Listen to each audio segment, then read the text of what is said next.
주님의 이름으로 여러분을 축복하고 환영합니다. 옆분과 함께 인사할까요? 당신을 보니 참 마음이 기쁩니다. 인사할까요? 당신을 보니 마음이 참 기쁩니다. 앞으로도 계속 기쁘기를 바랍니다. 인사하겠습니다. 앞으로도 계속 기쁘기를 바랍니다. 네. 여러분 누군가를 학수고대하면서 기다린 적이 있나요? 뭔가 좋은 소식, 누군가 만나고 싶은 사람이 오기를 기다리면서 그걸 소망하며 살아가는 그런 시간들이 있었습니까? 때론 그 사람이 오지 않을지라도 그 자리에 앉아서 오실 것을 학수고대하며 언제나 그 사람 마음을 품고 살아가지는 않습니까? 우리 인생은 이와 같이 누군가를 기다리는 삶입니다. 때로는 오라는 사람 없어도 갈 길 바쁜 나그네의 삶이지요.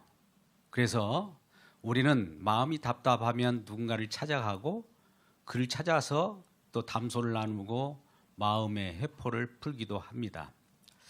여러분, 하나님께서는 이 세상을 창조하셨습니다. 창조 속에는 역사라고 하는 것이 있어요. 역사 속에 한 중앙에 하나님께서는 십자가를 끼워 놓으셨습니다. 십자가 전에는 주전이요, 십자가 이후는 주후라고 합니다. 주님이 오시기 전과 후를 나누면서 그 상황을 우리에게 가르쳐 주고 있습니다. 십자가 전, 주전에는 우리에게는 얽매였던 것이요, 죽은 것이요, 물세례요, 그림자요, 이런 것입니다. 그런데 그 이후에 우리 주님이 오신 이후에는 우리에게는 자유함이요, 은혜요, 행복이요, 성령이요, 이런 것들이에요.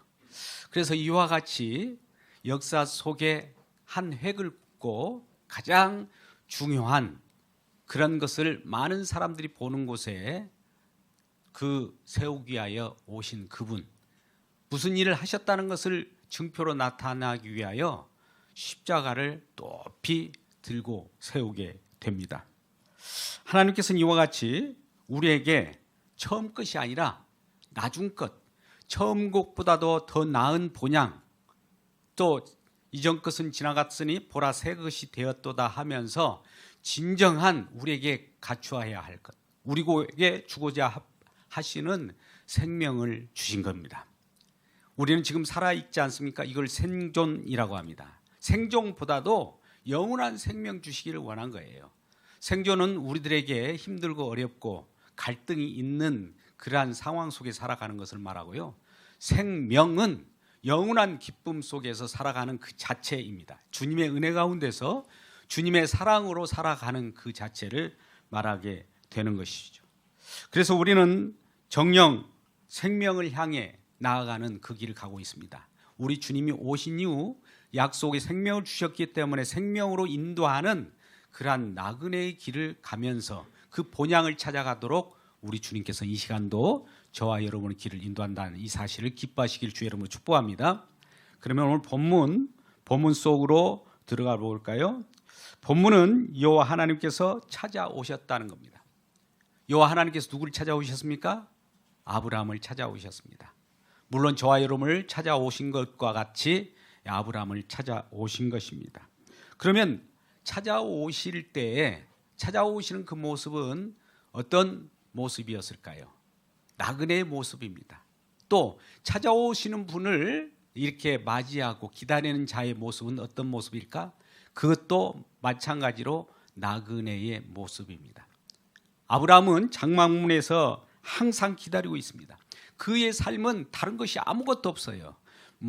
인생 성공을 위하여 경제 활동을 한다든지 또 세상 속에서 뾰족한 다른 수를 쓰면서 어떤 이해타산으로 살아가는 것이 아닙니다. 단지 살아가는 그 방편이 기다리는 거예요.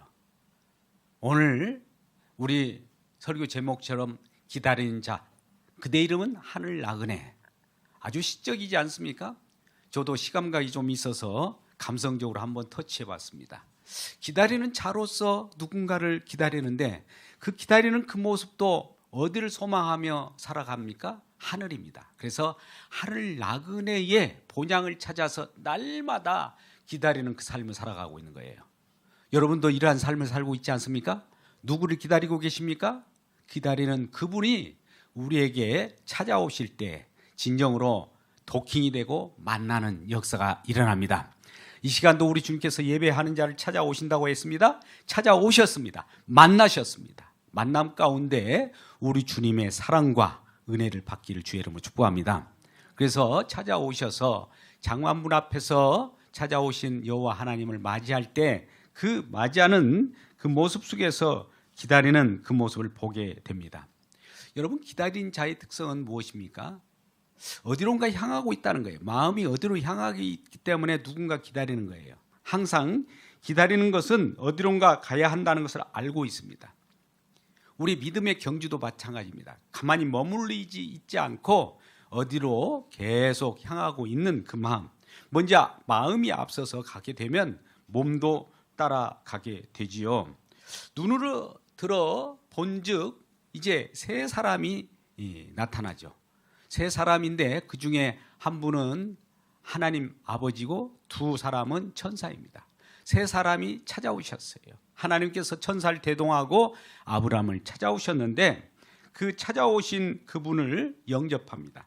영접하는 자도 나그네 모습으로 찾아갔고 나그네 모습으로 살아가고 또 하나님이 찾아가면 자기 백성들 영접하는 그런 모습을 봅니다. 여러분, 우리는 자석과 같은 거예요. 하나님도 자기 백성을 찾아오시는데 자기 백성이 알아봐요.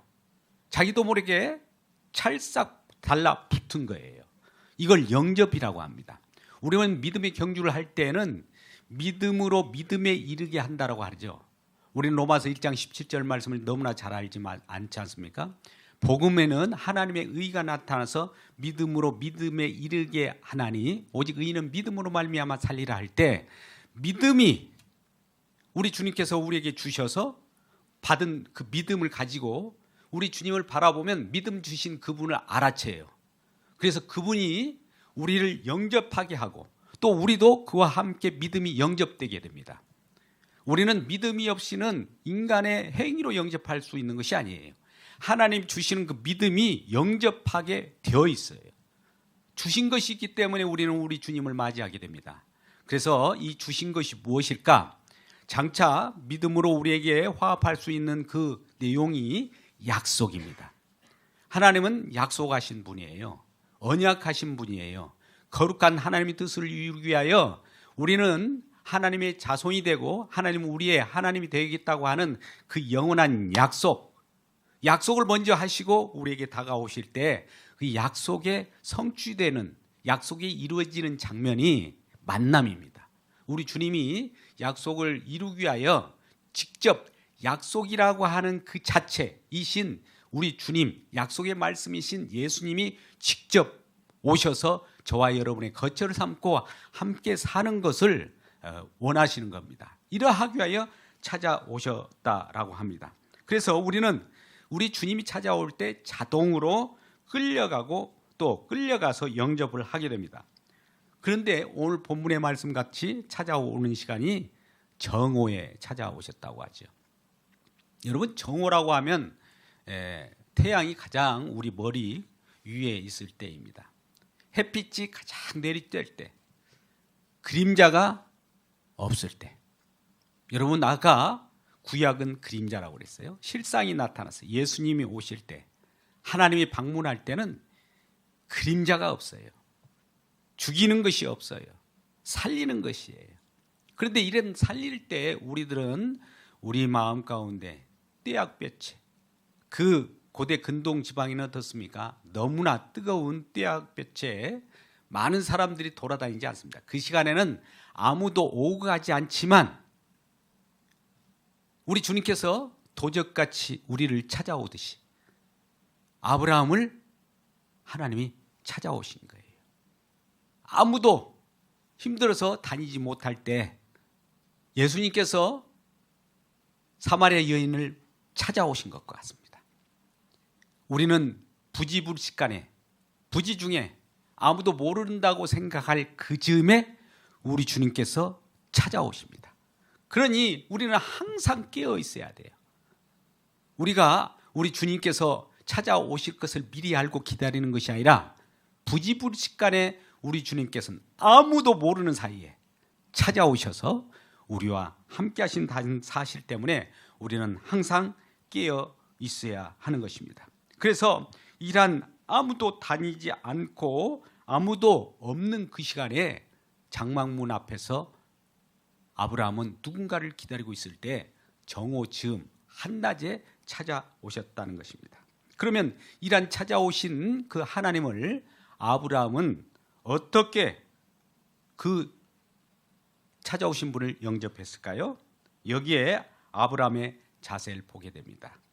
자, 보고 달려갔다라고 해요. 그 장막문에 앉아있다가 누군가를 기다리고 소망하며 나그네 삶으로서 살아가는데 누가 앞에 오니까 항상 오는 그 상황 속에 있는 것이 아니라 갑자기 사람 셋이 나타나는데 보고서 일어나서 달려갔다. 얼마나 급하게 달려갔겠습니까? 얼마나 바라는 소망이 이루어지기를 원해서 그와 같이 간절하게 달려갈 수 있겠습니까? 그래서 그를 맞이할 때 주여라고 부르면서 엎드려 절을 합니다. 겸손한 모습으로 그를 맞이하는 모습을 보게 되죠.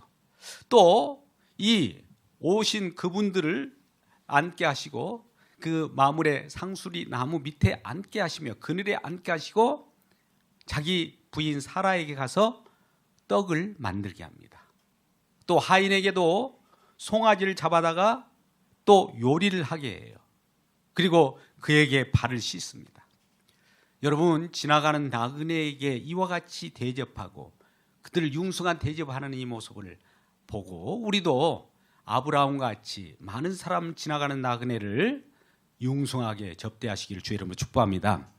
예, 받은 만큼 또 우리에게도 주어야 되고 주신 만큼 또 받게 됩니다. 이러한 사실을 우리에게 가르쳐주고 우리 주님의 사랑이 우리에게 임하였으면 이 사랑을 또 전하고 전한 그 사랑을 받은 자가 또 우리에게 사랑을 같이 나누게 되는 그런 상황을 보게 됩니다. 이러한 모습은 즐거이 그리고 간절하게 또한 자원함으로 정성스럽게 이렇게 대접했다는 모습입니다. 우리는 마태복음 25장 말씀 가운데 이런 내용들을 우리가 알고 있습니다. 너무나 잘 아는 마태복음 25장 35절 36절 말씀 가운데 이런 주님께서는 말씀하셨어요. 내가 줄 때 너희가 먹을 걸 주었고 목마를 때 마시게 하였고 나그네 되었을 때 영접하였고, 여기서 나그네 되었을 때 영접하였다고 하지 않습니까? 또 헐벗을 때 옷을 입혔고 병들었을 때 돌봤고 옥에 갇혔을 때 찾아왔느니라. 그런데 이렇게 부지불식간에 우리는 이런 일을 하게 되는 건데 이 일을 하는 자는 전혀 이런지를 몰라요. 우리도 우리 행위를 드러내며 우리가 열심히 정성스럽게 하게 되면 우리 공로가 나타날 수가 있어요. 그런데 우리의 일상이 항상 나그네를 대접하듯이 남을 배려하고 돌보고 그들에게 사랑을 베풀면 이것이 의뢰이 마땅히 하는 것인 줄 알고 우리는 이와 같은 일을 하게 되는데 이럴 때 우리 주님께서는 그게 바로 나에게 한 것이다 라고 하는 거예요. 가장 작은 자, 천한 자, 천대받는 자, 고아와 과부와 같은 자, 나그네를 선대하는 것이 아니라 주님께 하신 거라고 해요. 그러니까 우리 주님은 내 모습, 내 있는 그 모습을 바라보고 오지만 또 그 오신 그 주님은 나그네의 모습으로 온 거예요. 천한 자의 모습, 헐벗 모습, 가난 자의 모습, 병든 자의 모습으로 오시는데 그분 속에 우리 주님이 계시다는 거예요. 그런데 우리는 이 세상 지혜로는 그 속에는 하나님은 아니 계시고 저 왕궁에서나 공주나 뭔가 잘난 사람들을 통해서 오실 것으로 생각하지 않습니까? 우리의 생각과는 빗나가는 겁니다. 하나님은 우리의 연약한 자를 통해서 역사하시고 가난한 자, 힘들고 기진맥진한 자를 통해서 나타나기 때문에 우리는 즐겨이 그를 겸손하게 또 달려가서 자운함으로 대접하시기를 주의 이름으로 축복합니다.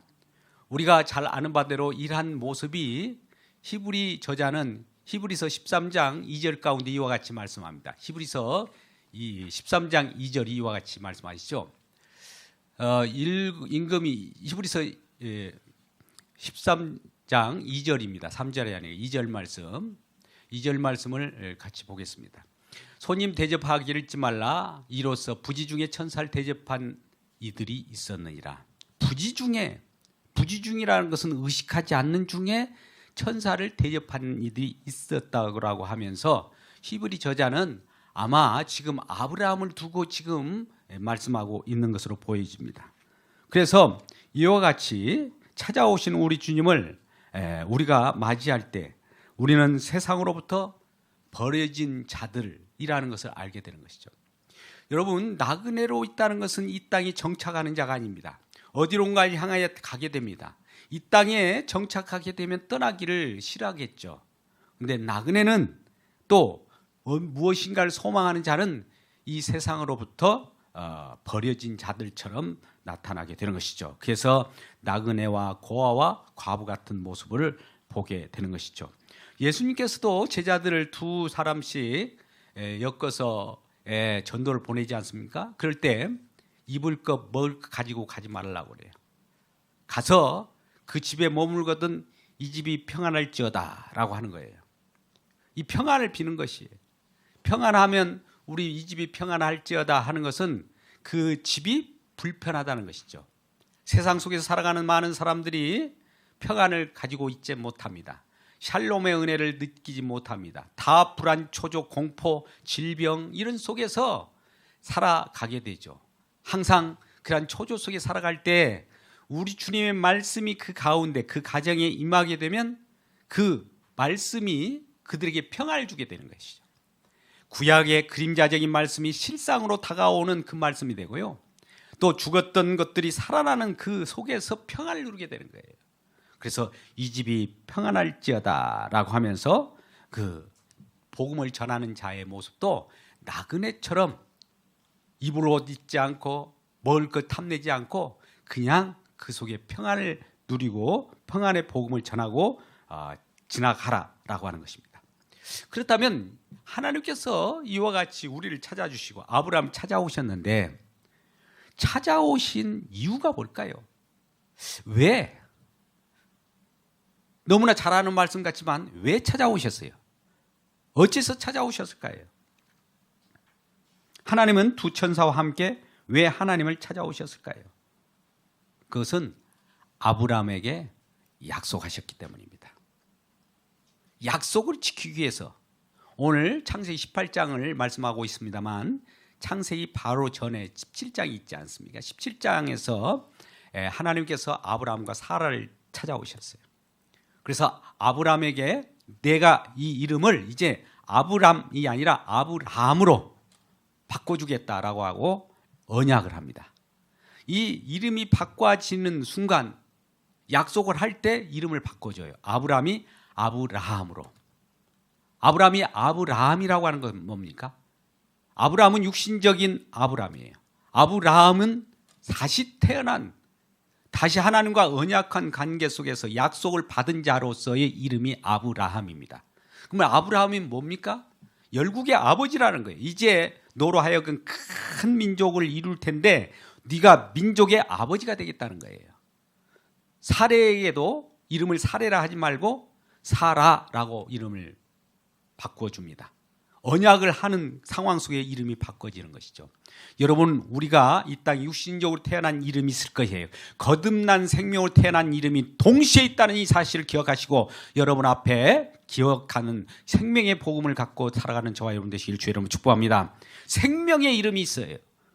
아브라함은 아브라함으로, 사레는 사라라는 열국의 어머니라는 거예요. 그러니까 열국의 어머니가 되기 위해서는 누군가 자손을 이제 탄생케 하는데 이 자손은 새롭게 탄생하는 거예요. 약속으로 탄생하는 거예요. 약속으로 탄생한다는 것은 생명이 있는 거예요. 이전의 생전은 이전에 육신적으로 낳았던 이스마엘은 육신적 자녀이지만 생명으로 탄생하는 자녀가 생기겠다는 것이에요. 그래서 그러한 약속을 하시고 이제 그 약속을 지키기 위하여 찾아오신 겁니다. 하나님은 먼저 찾아오셔서 약속도 해요. 그리고 나서 약속을 이루시기 위하여, 약속을 지키기 위하여 또 찾아오십니다. 우리가 약속을 하신 하나님을 믿고 또 간구할 때 따라서는 그것이 지켜지지 않고 하나님이 언제 이루실까 의심할 때마다 또 찾아오셔서 약속을 다시 상기시켜줘요. 내가 이런 약속을 하지 않았니? 꼭 약속은 내가 이루는 거야 라고 하는 것이죠. 그러한 아브라함과 사라를 찾아와서 어떤 약속을 하셨습니까? 내년 이맘때 아들이 있으리라. 하나님이 약속의 말씀을 하셨는데 사라나 아브라함의 그 태도를 보십시오. 비웃죠. 아니, 지금 내 나이 내년이면 100세고 지금 사라의 나이도 90세인데 어떻게 여성의 생리가 끊어지는 그 상황 속에서 자식이 있다고?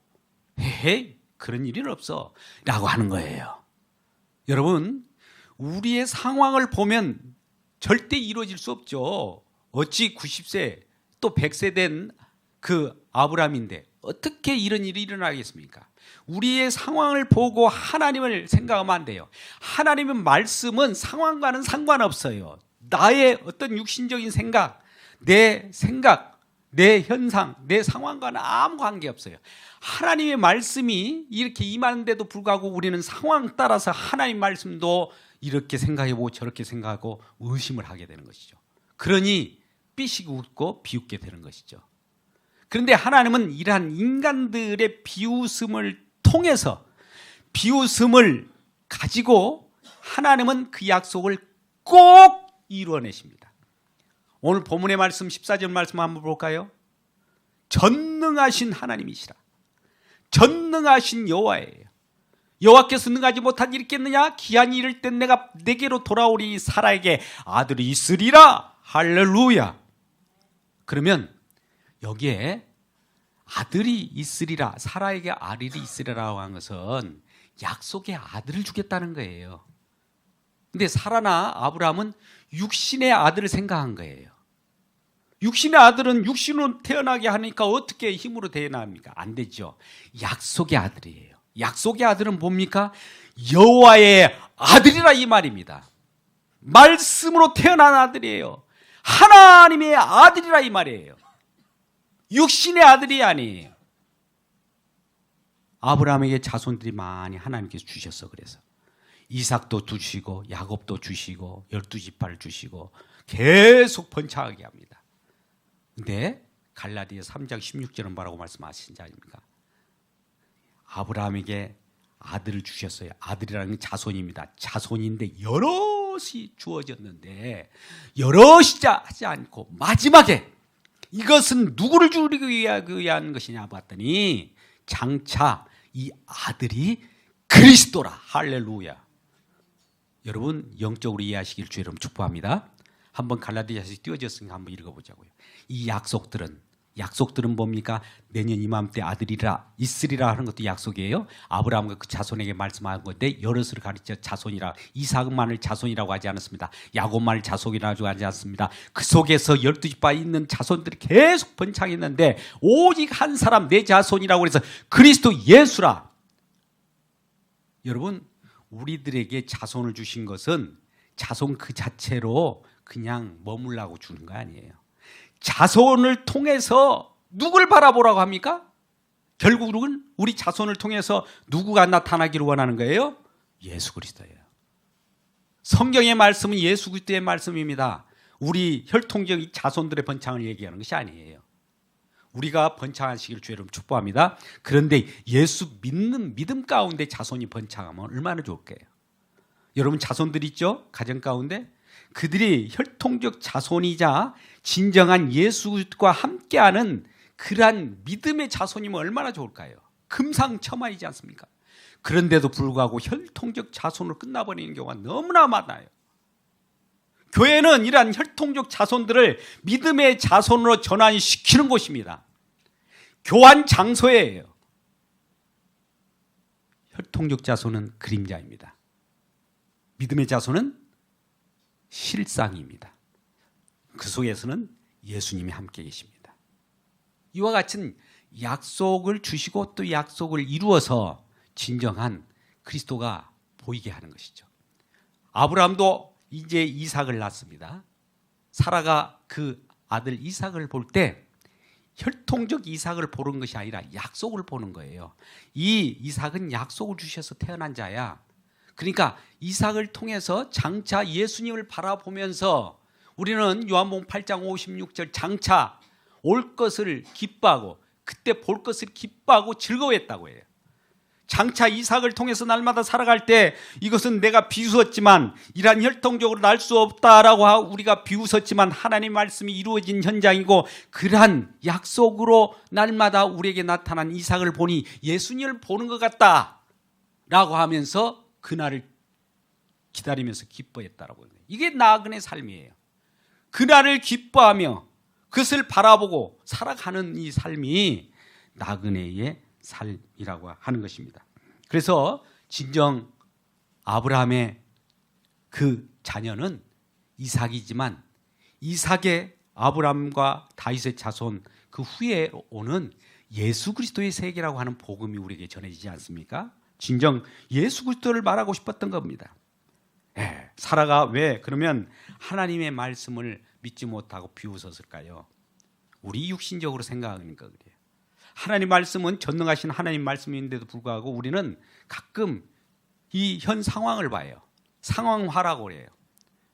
우리가 죽을 것 같고 지금 현재 상황 나는 미칠 것 같은데 하나님 말씀이 귀에 들어옵니까? 안 들을 수도 있죠. 그럼에도 불구하고 말씀을 들으면 그 상황이 바뀌게 돼요. 우리는 상황 속에 얽매여 있어요. 이게 율법에 얽매여 있는 거예요. 죽음에 얽매여 있는 거예요. 거기서 탈출해 나와요. 거기서 해방된 나오는 것이 말씀이에요. 말씀이 육신되어서 예수님께 이 땅에 오셔서 저와 여러분에게 세례를 받았습니다. 세례로 하나가 되었어요. 그 속에서 예수님께 율법 아래 매인받고 율법 속에 들어와서 율법의 매인 저와 여러분을 메고 함께 품고 율법으로 빠져나온 거예요. 율법에서. 우리는 로마서 8장 1절 말씀을 잘 알지 않습니까? 우리가 주일 예배 첫 자유를 선포할 때 말씀하시는 말씀 아닙니까? 사회자가 그리스도 예수 안에는 결코 정죄함이 없나니 이는 그리스도 예수 안에 있는 생명의 성령의 법이 죄와 사망의 법에서 우리를 해방하였습니다. 할렐루야. 이게 자유예요. 이것을 하기 위하여 약속을 주시고 해방시키는 그 약속의 예수님을 믿고 받아들일 때 생명이 거듭난다는 것이 생명이 우리에게 주어진다는 것입니다. 이것을 주기 위하여 우리 주님 오셨다는 거예요. 그런데 이러한 모습을 우리 주님께서 이와 같이 주시기 위하여 어떤 일을 감행하십니까? 자기 목숨을 담보로 해서 우리를 건져내십니다. 그런데 사라나 아담과 같이 말씀을 주시고 이러한 일을 이루시려고 하는 하나님 계획에 대해서 비웃습니다. 세상 사람들이 비웃는 것과 똑같아요. 예수님이 십자가가 우리에게 생명을 준다고? 그런 일이 어디 있어? 라고 비웃는 것 같아요. 비웃음 속에서도 비웃다고 해서 그 일이 일어나지 않습니까? 하나님이 한번 약속하신 영원한 언약은 분명히 이루어지고 맙니다. 그래서 전능하신 하나님이라는 거예요. 비웃음 속에 일어나요. 세상 사람들이 비웃을 때 그 속에서 진정한 꽃이 피어지며 열매가 맺는 것이 하나님의 약속의 성취입니다.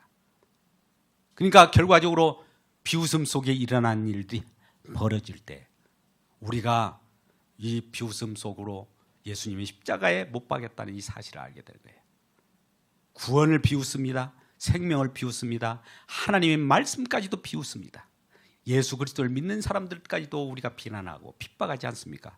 그런 속에서도 하나님의 약속은 분명히 이루어져서 우리에게 성공을 가져다 주고 우리에게 생명을 가져다 주고 하나님의 백성을 꼭 만들어 버리고야 맙니다. 우리는 장차 아브라함의 자손인 예수 그리스도를 말씀하고 싶은 하나님의 그 의도를 바라봐야 합니다. 여러분 히브리서 11장에서 11장 16절 같은 경우는 그래서 우리는 더 나은 본향을 향하여 달려가는 그러한 나그네의 삶을 살아갑니다. 아브라함은 처음에 하나님께서 약속을 해주시고 또 가나안 땅을 너희와 너의 자손에게 주겠다. 너와 너의 자손에게 주겠다 하니까 가나안 땅으로 이렇게 들어가고 또 그 속에서 내 땅인 줄 알았어요. 그런데 아브라함이 돈을 주고 산 곳이 있죠. 오직 막벨라 굴입니다. 오늘날 저와 여러분이 하나님께 주신 땅들이 있습니까? 뭐 송곳 하나 꽂을 땅도 없다고 하는데 그렇습니까?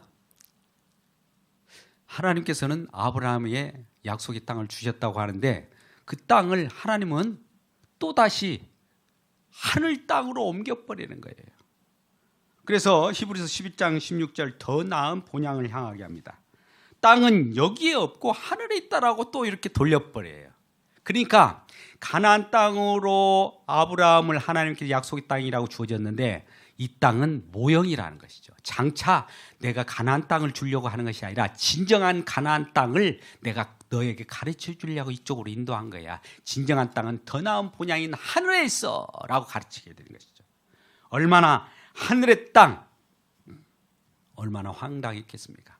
저와 여러분에게 땅 준 다음에 하나님께서 또 기뻐하시고 부자가 된다고 하면 기뻐하시길 주의 이름으로 축복합니다. 그런데 이 땅 것이 아니라 하나님이 하늘 땅이 것이라고 하고 하늘의 부유함을 누리라고 한다면 얼마나 황당하겠어요.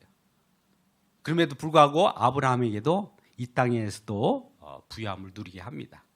또 그러한 땅에서 잠시 낙을 누리기도 합니다.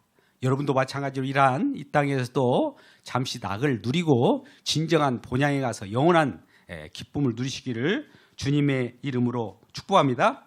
그래서 이것은 믿음의 눈을 열어서 하늘에 있는 성을 보게 하게 합니다. 눈을 열어서 하늘의 성을 보게 한다라고 말씀합니다. 여러분, 이러한 나그네 삶을 살 때 이 아브라함은 막벨라 굴만 사게 됐죠. 다른 땅을 산 적이 없어요. 해쪽 속에 딴 그 땅이 있는데 우리 자손들이 묻히는 땅이에요. 장차 죽어서 그 속에 묻힐 곳만 이렇게 사 주었던 겁니다. 왜 묻힐 곳만 샀을까요? 사실 이것은 예수님께서 이 땅에 오셨을 때 예수님께서 마지막 공생에 마무리할 때 제자 중에 하나가 예수를 은 30에 팔게 되죠. 그리고 그것을 후회해서 나중에 통곡하며 자살하지 않습니까? 가룟 유다는 그렇게 갔지만 그 후에 은 30이라고 하는 것으로 밭을 삽니다. 밭을 사게 되는데 이 밭의 이름이 아겔다마라고 해요. 아겔다마. 피밭이에요. 그런데 나중에 후에 많은 사람들이 그곳 이 은 30 예수님을 팔았던 그 은 30에 의하여 그 피밭을 샀는데 그 후에 그 땅이 그 밭이 지나가는 나그네의 무덤이 되었다는 거예요. 여러분, 무덤 또 이러한 죽음 막벨라 굴 우리가 그 속에 들어가면 영원히 끝날 것 같지 않습니까? 그 지점이 시작점입니다. 그곳이 하늘문이 열리는 곳이에요. 우리가 구약의 진정한 마지막 세례 요한을 통해서 우리는 물세례를 받습니다. 물세례라고 하는 것은 우리가 죽는다는 거예요. 죽음 속에 성령의 세례로 예수님 기다리고 계시다는 거예요.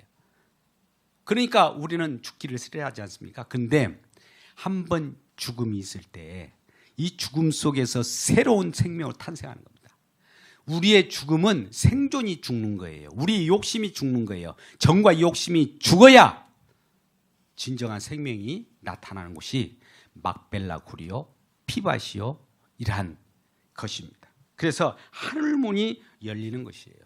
이것을 맛본 자들에게 예수 그리스도를 믿고 흩어진 나그네 이러한 복음을 또 전하기 위하여 이곳저곳에 흩어져 있죠. 우리는 베드로 전서를 보게 되면 베드로전서 1장 1절 2절 말씀 가운데 보면 이 베드로가 흩어진 나그네에게 편지하노니 나그네라고 하는 것은 이곳저곳에 흩어져 있어요. 복음을 알고 본도, 갈라디아, 갑바도기아, 아시아, 비두니아 여러 곳에 이제 복음을 들고 이 열방을 향해 달려갔던 그 나그네가 있지 않습니까? 먼저 그 나그네는 먼저 하나님이 약속하신 예수님을 직접 생명을 받았고 그 복음을 간직하고 있는 자들이에요.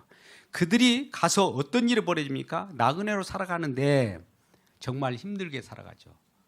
어렵게 살아가죠.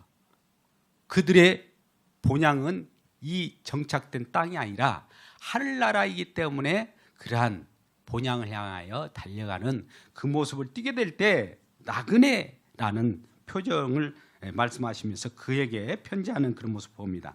하나님은 아무나 찾아오지 않습니다. 하나님은 약속을 주신 이에게만 찾아옵니다. 아니, 약속을 먼저 주시려고 찾아오셔요. 그리고 약속을 주신 자에게 다시 찾아오셔서, 항상 찾아오셔서 약속이 이루신 전능하신 하나님, 약속에 전능하신 하나님을 보여주고 하나님이 그와 같은 일을 하셨기 때문에 이로 인하여 혜택을 받은 우리로 하여금 영광 받으시기를 원합니다. 하나님 말씀으로 우리에게 약속하셨어요. 말씀으로 우리에게 찾아오셨어요. 생명의 말씀으로 오늘 또 찾아오셔서 이와 같이 들려지는 말씀을 들을 때 우리가 거듭 태어났고 이로 말미암아 생존이 아닌 생명으로 그 육신적인 혈통이 아닌 믿음의 가족으로 태어났다는 이 사실을 기억하고 하나님의 백성됨을 감사하며 하나님 영화롭게 하는 진정한 하나님의 백성 되시기를 주님의 이름으로 축복합니다. 기도하겠습니다. 아버지 하나님, 복음을 가지고 찾아온 나그네들을 잘 handle하고 있는